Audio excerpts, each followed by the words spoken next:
Assalamualaikum warahmatullahi wabarakatuh. Perkenalkan Mas Sony dengan NIM 2265007, saya dari kelas A. Selanjutnya tugas kedua manajemen proyek TI. Langsung saja. Fase definisi, tujuan untuk memahami dengan baik masalah-masalah yang dihadapi oleh user dalam memperkirakan biaya, waktu, dan penyelesaian suatu proyek. 3 aktivitas utama pada fase definisi. Pertama, memahami dan menganalisis masalah-masalah dari kebutuhan user, requirement analysis dalam membuat proyek TI. Keputusan apakah proyek dilaksanakan atau tidak. Jika proyek siap dilaksanakan, maka seorang manajer proyek harus menganalisa risiko yang mungkin terjadi yang dapat menggagalkan proyek tersebut.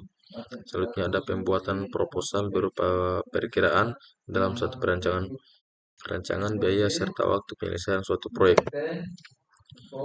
Dokumen kebutuhan dokumen adalah dokumen formal yang digunakan untuk mendetailkan kebutuhan atau persyaratan khusus yang harus dipenuhi oleh suatu sistem, aplikasi, atau proyek. Dokumen ini umumnya mencakup kebutuhan non-fungsional, batasan sistem, serta kriteria validasi dan verifikasi. Tujuannya adalah untuk memastikan bahwa semua pihak yang terlibat dalam pengembangan proyek memiliki pemahaman yang sama tentang apa yang diharapkan dari sistem atau aplikasi yang akan dikembangkan.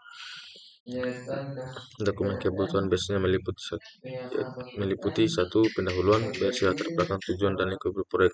Deskripsi umum menjelaskan perspektif produk, fungsi utama produk, karakteristik pengguna, serta batasan-batasan proyek.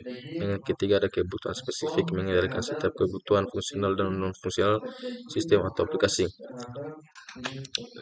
Dalam hal ini ada dua, yaitu kebutuhan fungsional dan kebutuhan non-fungsional. Selanjutnya keempat, glosarium, kamus istilah atau kata-kata khusus yang digunakan dalam dokumen. Yang kelima ada lampiran, bisa berupa diagram, mockup, atau informasi tambahan lain yang relevan dengan dokumen kebutuhan. Selanjutnya ada dokumen atau RD. RD menyatakan masalah-masalah yang dihadapi user dan solusi umum yang dibutuhkan. Bahasanya berorientasi pada bahasa yang digunakan oleh user sehari-hari dan jauh dari bahasa komputer.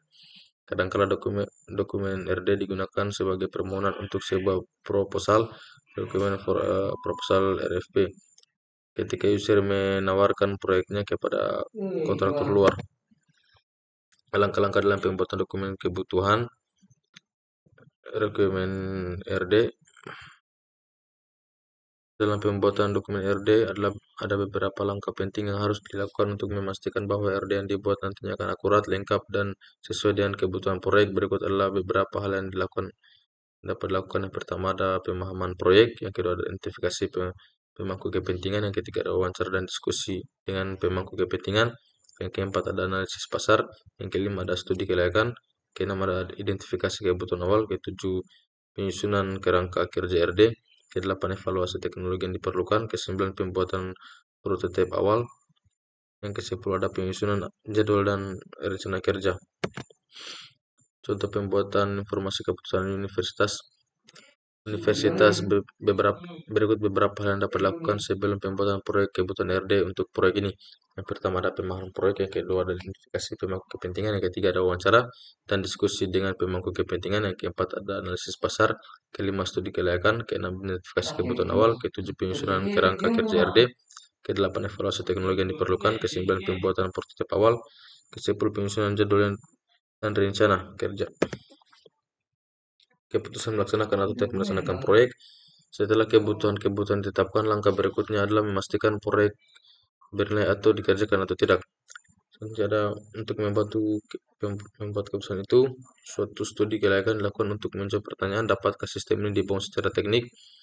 Selanjutnya sehingga tidak semuanya mungkin secara teknik, sehingga pernyataan untuk dijawab diubah menjadi dan biaya berapa sistem dapat dibangun dan apa keuntungannya.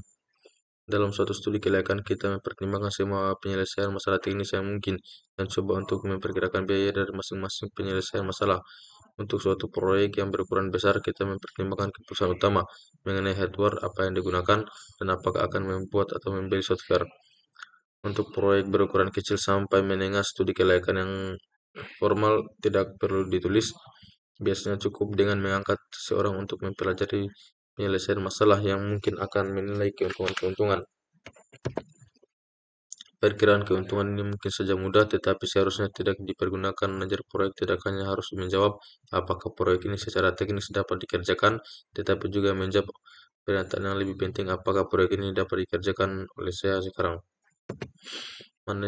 Manajer proyek harus bertanya apakah diri sendiri proyek yang ada dimiliki peluang akan sukses, atau proyek tersebut akan mengalami kegagalan disebabkan oleh terbatasnya sumber-sumber pengetahuan atau risiko di luar kekuasaannya. Ya, saya kira saya dapat sampaikan, lebih dan kurang mohon dimaafkan. Assalamualaikum warahmatullahi wabarakatuh.